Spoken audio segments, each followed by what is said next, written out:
गुरुर्ब्रह्मा गुरुर्विष्णू गुरुर्देवो महेश्वरः गुरुर्साक्षात् परब्रह्म तस्मै श्री गुरवे नमः.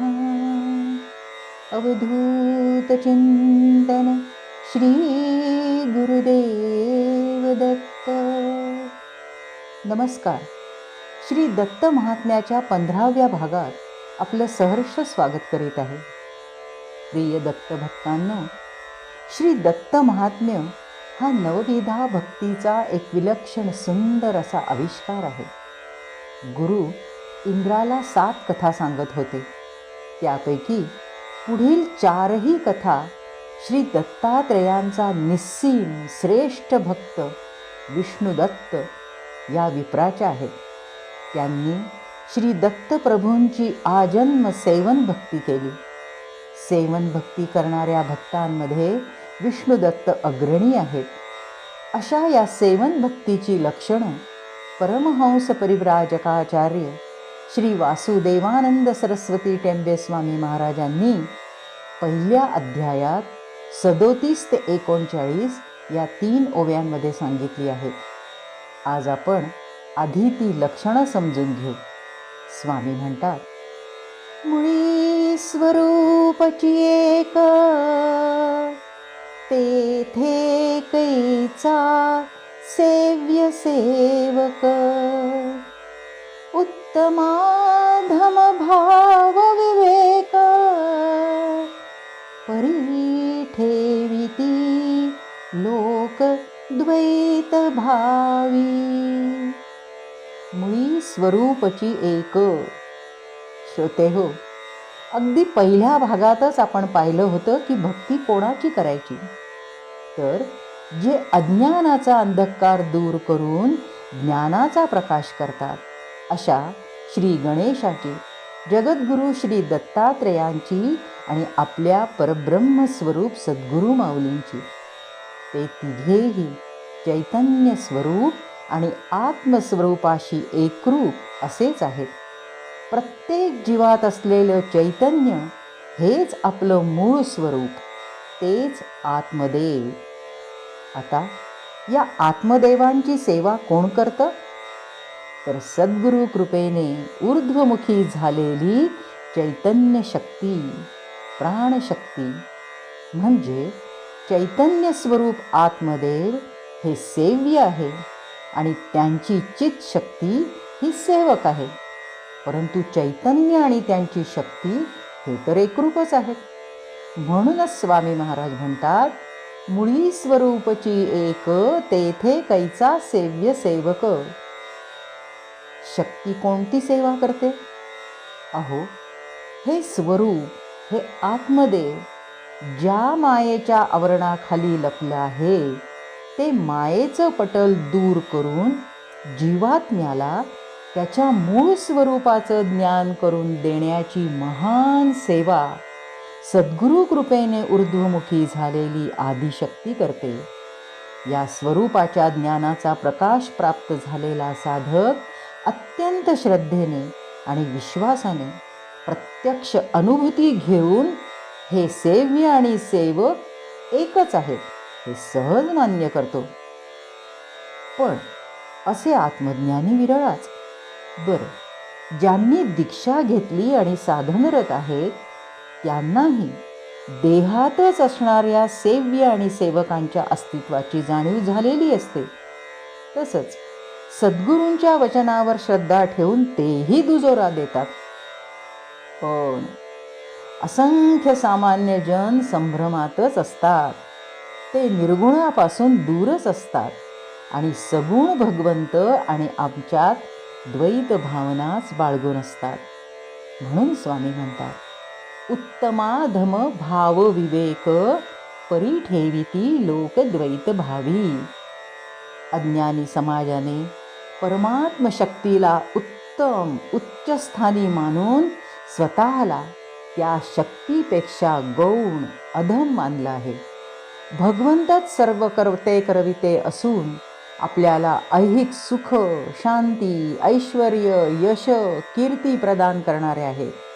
असाच द्वैतभाव समाज मनात रुजलेला आहे.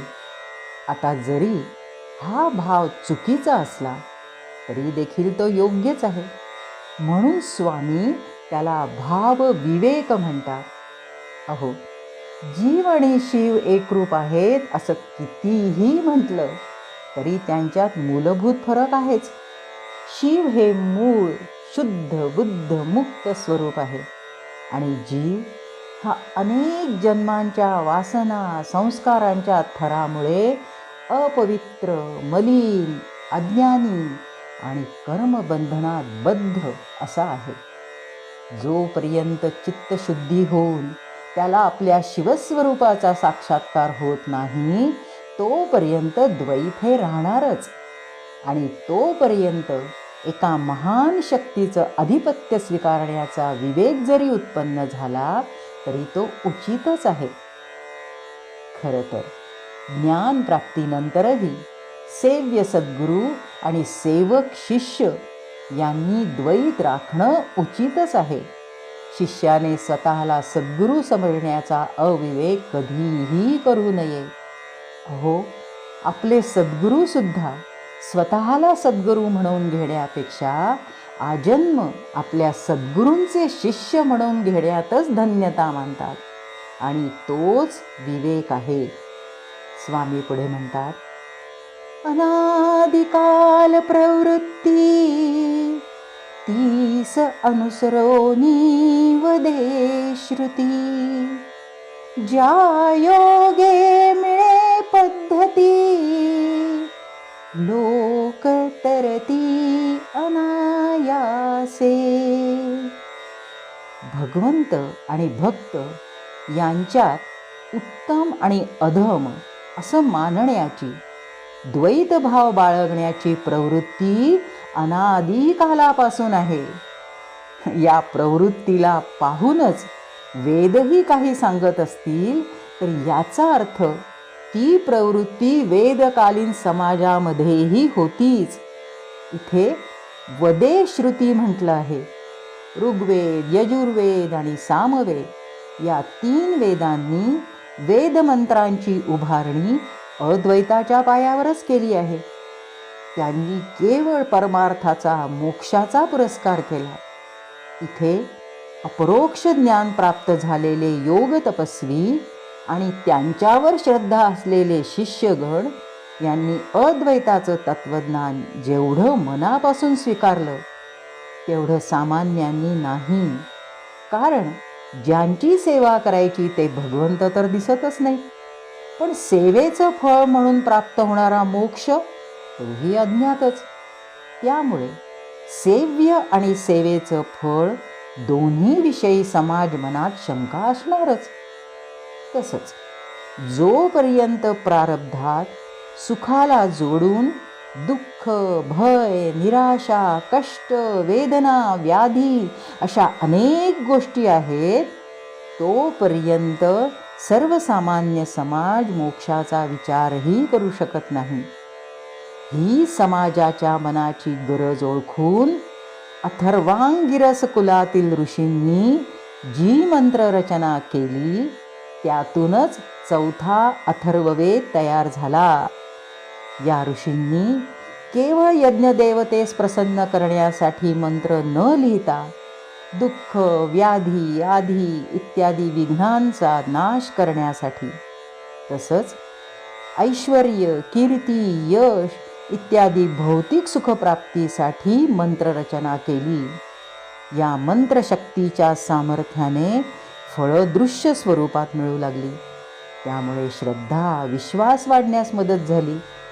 आपण देवतांमध्येही द्वैत मानून अनेक देवतांची सूक्त, अथर्वशीर्ष, अथर्वोपनिषद पूजनात म्हणतो ती ही अथर्ववेदांचीच देण आहे.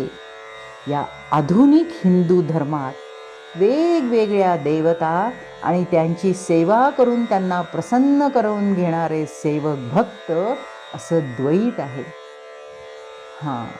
पण म्हणून अथर्ववेदानं अद्वैताचा पाया सोडलेला नाही. हे सगळ्या सुक्तात जाणवतं. अथर्ववेदाची रचना अयमात्मा ब्रह्म, अर्थात हा आत्मा ब्रह्म आहे, या महावाक्याच्या पायावरच उभी आहे. त्यांनी अद्वैताच्या तत्वज्ञानाचा पाया आणि हिंदू धर्माची सांगड घातली. म्हणजे असं की प्रापंचिक अडचणी दूर होता होताच, भौतिक सुखाची प्राप्ती होता होताच परमार्थाची गोडी लागावी आणि अद्वैताकडे जाण्याचा मार्ग सापडावा. ज्या योगे मिळे पद्धती लोकतरती अनायासे म्हटले आहे, ती द्वैताकडून अद्वैताकडे जाण्याची पद्धती श्रुतींनी दिली. ती समाजाने स्वीकारली, समाजात रुजली आणि त्यामुळे अनेक भक्त भवसागर पार करून गेले. नीट लक्षात घ्या, द्वैत म्हणजे भगवंतांची, सद्गुरूंची सगुण प्रतिमा. यांची सेवा करता करताच अद्वैत म्हणजे निर्गुण निराकार आत्मदेवाची सेवा आपोआप घडावी, ही पद्धती वेदांनी दिली. आणि अशी आपोआप सेवा होऊ लागली की भक्त अनायासे तरून जातील.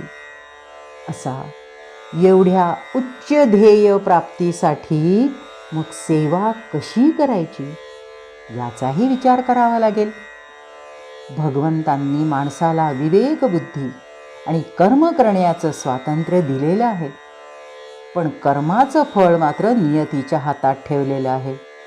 त्यामुळे आत्मानात्म विवेकाचा उपयोग करून मोक्षाच्या जवळ जाणारी कर्म, अर्थात गुरु आणि भगवंतांची सेवा केली तर पुण्य प्राप्त होऊन विद्येचा, परमार्थाचा मार्ग मिळतो.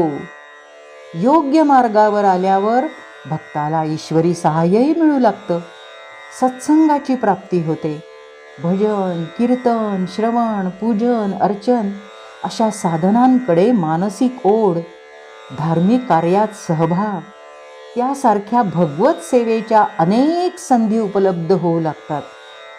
त्यांचा जास्तीत जास्त लाभ उठवून स्वतःच्या आर्थिक, शारीरिक, मानसिक क्षमतेनुसार जेवढी आणि जशी सेवा करता येईल तेवढी करण्याचा पुरुषार्थ केला की मग सेवेची सुरुवातीची फळं मिळायला सुरुवात होते.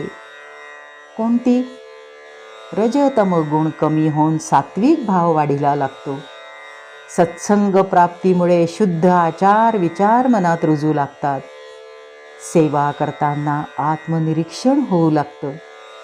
निष्काम निरपेक्ष भावाची वाढ होऊ लागते. सारांश, चित्तशुद्धी होऊ लागते. त्याबरोबरच भगवंतांची श्रद्धा आणि प्रेम वाढू लागतं. पुण्याचं पारडं जड होऊ लागतं. आता थोडा असाही विचार करूया, कोणत्या सेवेमुळे, अपेक्षित पद्धतीमुळे सेवक तरून जाईल? समजा एखाद्या धनिक व्यक्तीने मोठं शिवमंदिर बांधलं, शिवावर महारुद्राभिषेक केला, ब्राह्मणांना भरपूर दक्षिणा दिली, दान धर्म केला वगैरे वगैरे. आता ही शिवाची सेवा आपल्या धनसंपत्तीचं, औदार्याचं, धार्मिक वृत्तीचं प्रदर्शन करण्यासाठी किंवा लोकांकडून स्तुती करून घेण्यासाठी केली असेल तर शिवही त्याला तेवढंच फळ देतो. शिवभक्तीपेक्षा आत्मप्रौढीच असेल तर स्वामींना अपेक्षित असलेली द्वैताकडून अद्वैताकडे जाण्याची पद्धती त्याला कशी मिळेल? त्यापेक्षा त्याने अत्यंत भक्तिभावाने ओम नमः शिवाय म्हणत एक बेलाचं पान वाहिलं आणि समर्पण भावाने नतमस्तक झाला तर भक्तिभावाने केलेल्या या छोट्याशा सेवेनेही भगवंत प्रसन्न होतात. देव फक्त भावाचा भुकेला असतो. म्हणजे सेवेत कर्म श्रेष्ठ नसून त्या कर्मामागचा भक्तिभाव श्रेष्ठ आहे. स्थूल कर्मामागचा सूक्ष्म भक्तिभावच भगवंतांपर्यंत पोहोचतो. आता सामूहिक सेवा करताना अनेक प्रकारचे साधक एकत्र काम करतात. प्रत्येकाची काम करण्याची पद्धती, विचारसरणी भिन्न भिन्न असू शकते. अशा वेळी मतभेद, कठोर बोलणं होऊ शकतं. परमपूज्य स्वामी महाराज म्हणतात, योगियाने सन्मान मानावा विषासमान, होता अपमान अमृता सममानावा. ही ओवी मुखोद्गत करायला हवी. आम्ही ज्या मार्गाने चाललो आहोत तो प्रपंचाच्या उलट दिशेने जाणारा आहे. या मार्गावर सन्मान, अहंभाव वाढवणारा आहे. त्यामुळे तो विषासमान आहे. अहो, आमचं साधन अहंभाव कमी नव्हे, नष्ट करण्यासाठीचं आहे. आणि अपमान हा अहमला मारणारा आहे. त्यामुळे त्याचं स्वागतच करायला हवं.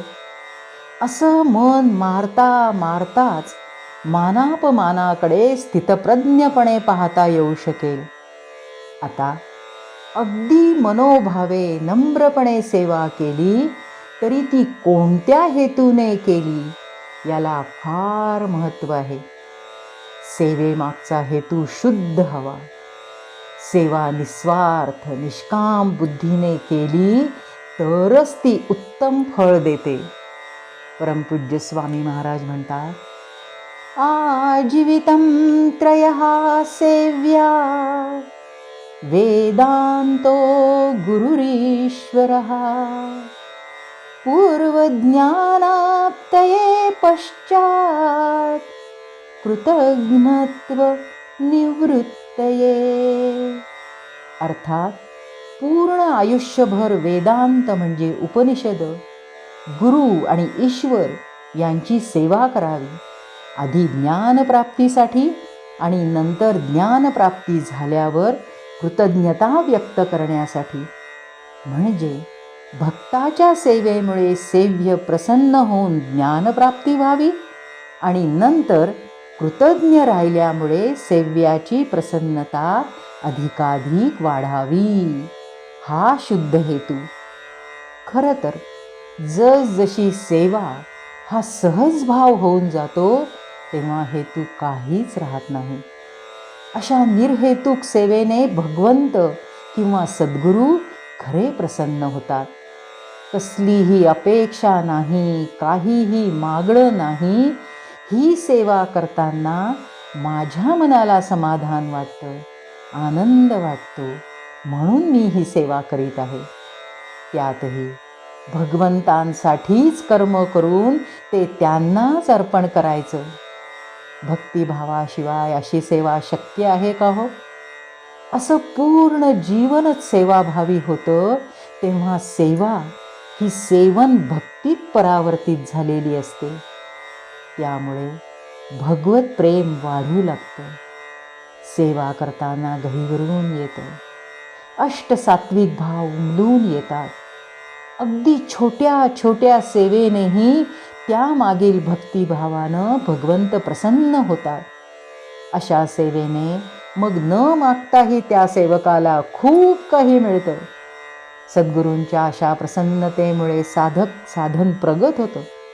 ज्यांना सद्गुरू मिळाले नाहीत त्यांना ते शीघ्र प्राप्त होतात. खरं तर परब्रह्मच अशा भक्तांच्या उद्धारांसाठी सद्गुरू रूपात अवतरतात. ती माऊलीच मग या सेवक बालकाला अद्वैताच्या सेवन भक्तीचा मार्ग दाखवते. त्यांच्या परमकृपेनेच सेवक भक्ताची जी प्राणशक्ती सगुणाची सेवा करण्यात रमली होती तिला आपल्या आतच असलेल्या निर्गुण भगवंतांचं स्मरण होतं. ती आपोआप तिच्यासह ज्ञानकर्मेंद्रियही अंतर्मुख होतात. देहभान गळू लागतं. प्रकृतीशी तादात्म्य कमी होऊन अंतरंगी चैतन्याशी तादात्म्य वाढतं आणि प्राणशक्तीच्या चित्तशुद्धीकरणाच्या सेवा कार्याला गती येते. वासनांचं निर्मूलीकरण होऊ लागतं. इथे अनेक प्रकारे सेवा घडते. वासनांचं कर्मात रूपांतर होऊन कर्मफळांचा बोजा वाढला असता तो वाढत नाही. वासना कमी झाल्यानं प्रपंचातली आसक्ती कमी होते. जीवन शांतता आणि समाधानानं भरून जातं. प्राणशक्तीच्या क्रियागानामुळे भक्ती आपोआप उमलून येते. ही सेवा होताना सात्विक भावांची वृद्धी होऊन जीवाकडून सेवन भक्ती होत असते. आत्मदेव हा सेव्य आणि चैतन्य शक्ती ही सेवक हे एकरूपच असल्याने मुळी स्वरूपची एक तेथे कैचा सेव्य सेवक हा अनुभव साधक प्रत्यक्ष घेतो.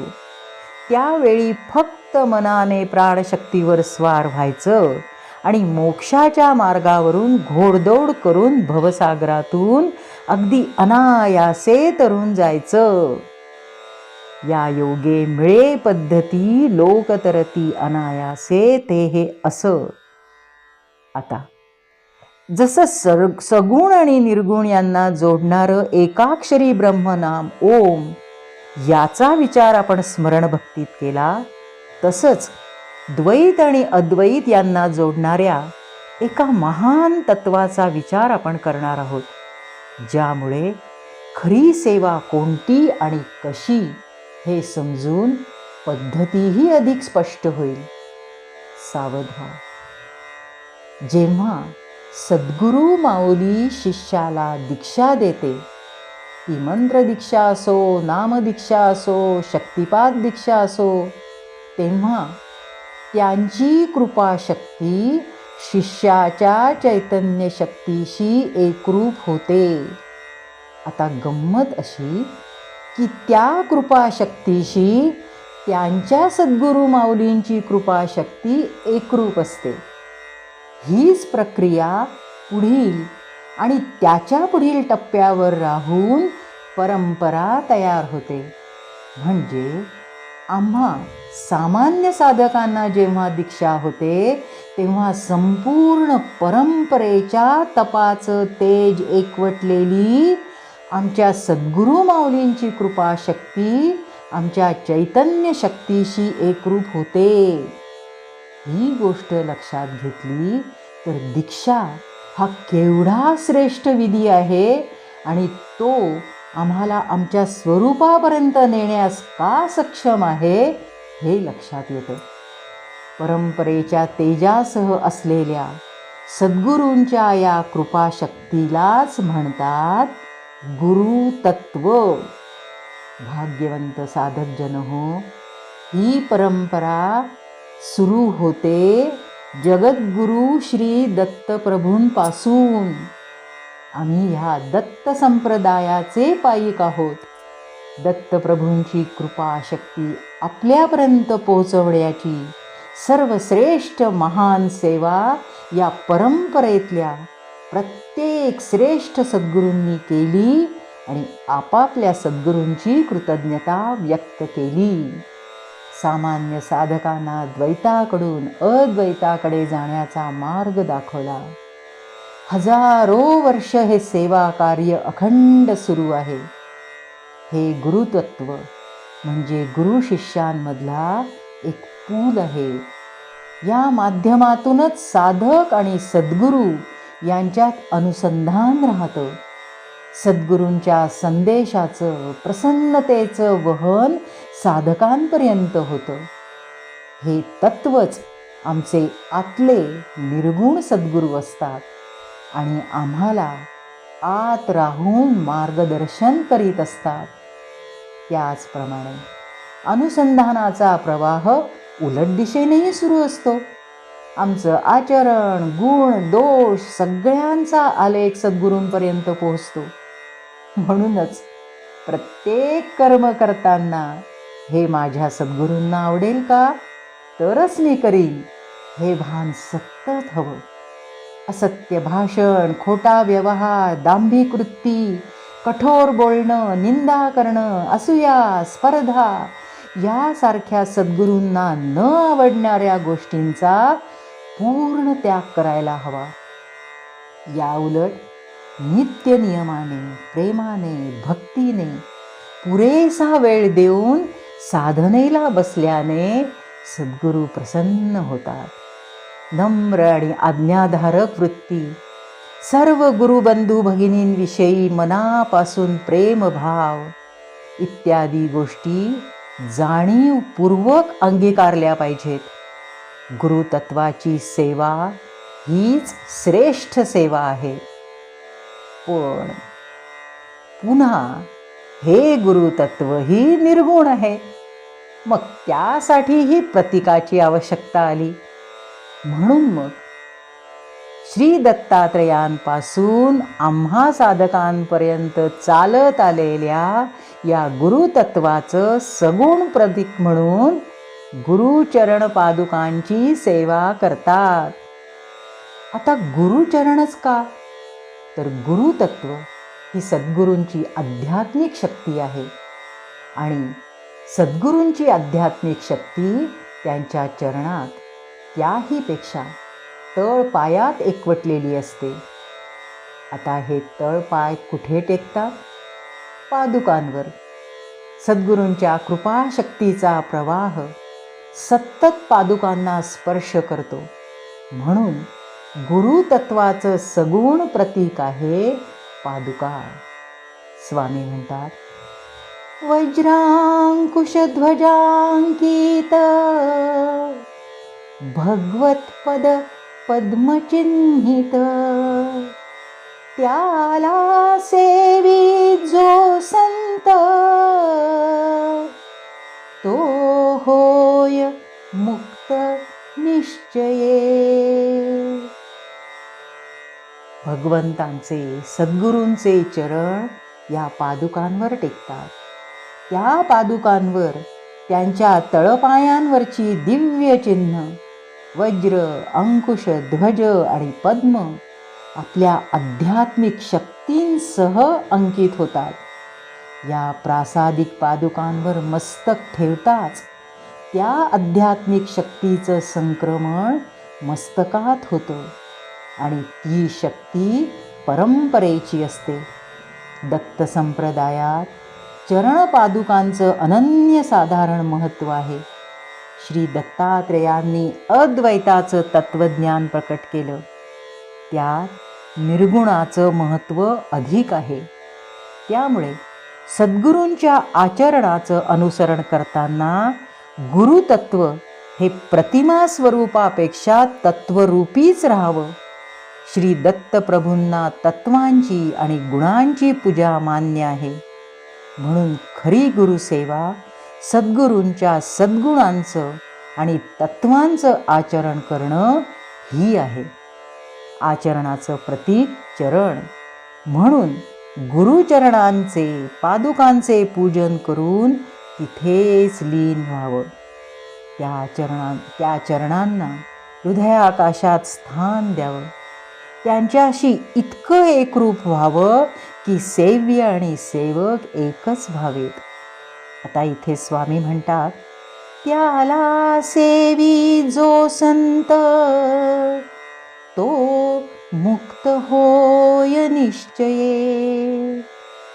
संत, संत कोणाला म्हणायचं? ज्याचं चित्त शुद्ध ज्ञानाच्या प्रकाशानं उजळलं आहे असा आत्मज्ञानी आणि जो केवळ आत्मकेंद्री नसून त्याला आजूबाजूच्या समाजातल्या असंख्य अज्ञानी लोकांचं भान आणि कणव आहे. त्यांचं अज्ञान दूर करून त्यांना प्रकाशाचा मार्ग दाखवण्याची तळमळ आहे. जे आत्मसुख आपल्याला मिळते ते इतरांना म्हणजे विश्वातल्या संपूर्ण मानवजातीला मिळावं हाच ध्यास ज्याला असतो तो संत. हे संतच मग परंपरेची जोपासना आणि विस्तार करून गुरुतत्वाची सेवा करतात.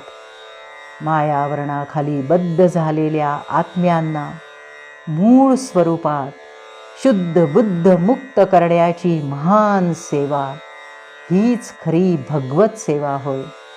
त्या संतांनी गुरुकृपाशक्तीची सेवा करून आपल्या आचरणातून साधकांना आदर्श घालून दिला. कोणत्याही भौतिक, शारीरिक, मानसिक, सामाजिक परिस्थितीत आपल्या शास्त्रशुद्ध आचरणाची उपासना, गुरुप्रदत्त साधनेची कास त्यांनी सोडली नाही.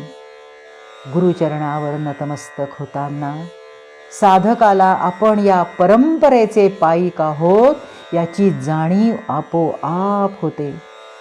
चरणपादुका एका दिव्य मार्गाचंही प्रतीक आहे. परंपरेतील सगळ्या संतांच्या दिव्य चिन्हांकित अशा पाऊलखुणा या मार्गावर आहेत. त्या पाऊलखुणांचा मागोवा घेतच आम्हाला आमचा आध्यात्मिक प्रवास करायचा आहे. हा संदेश या पादुकांची सेवा करताना आपोआप अंगवळणी पडत असतो. तो तसा पडावा यासाठी आपली सद्गुरू माऊली दक्ष असते. ते स्वतः मार्गावर राहून साधकांनाही या मार्गापासून भरकटू देत नाहीत. अशी नाना प्रकारे सेवा करताना त्यात ते कुठेच नसतात. सद्गुरूंचं कार्य सद्गुरूच करून घेतात आणि ते त्यांच्याच चरणी अर्पण करून हे नामानिराळे होतात. अशी सेवा संतच करू शकतात. या महान सेवा कार्याचं आणखी एक महत्त्व आहे. या चरणाधिष्ठानाचं पुढील कार्य व्यक्तिनिष्ठ न राहता तत्वरूपीच राहतं. त्यामुळे सद्गुरू माऊलींच्या नंतरही ते कार्य अखंड सुरू राहतं. आता शेवटचं चरण, तो मुक्त होय निश्चये. मुक्त होय याचा अर्थ केवळ जन्ममरणाच्या फेऱ्यातून मुक्त एवढाच असावा की काय? त्यातून तर ते कधीच मुक्त झालेत. इथे मुक्त म्हणजे स्वतूनच मुक्त झालेले असतात. त्यांना स्वतःचं आयुष्य, स्वतःचं अस्तित्वच उरत नाही. मी माझ्या सद्गुरूंचा हाच भाव घेऊन आपला प्रत्येक श्वास ते गुरुचरणी अर्पण करतात. अशी ही सेवन भक्ती महान आहे. आज आपण इथेच थांबू. पुढील भागात अशाच एका संताची सेवन भक्ती आपण पाहणार आहोत. अवधूत चिंतन श्री गुरुदेव दत्त.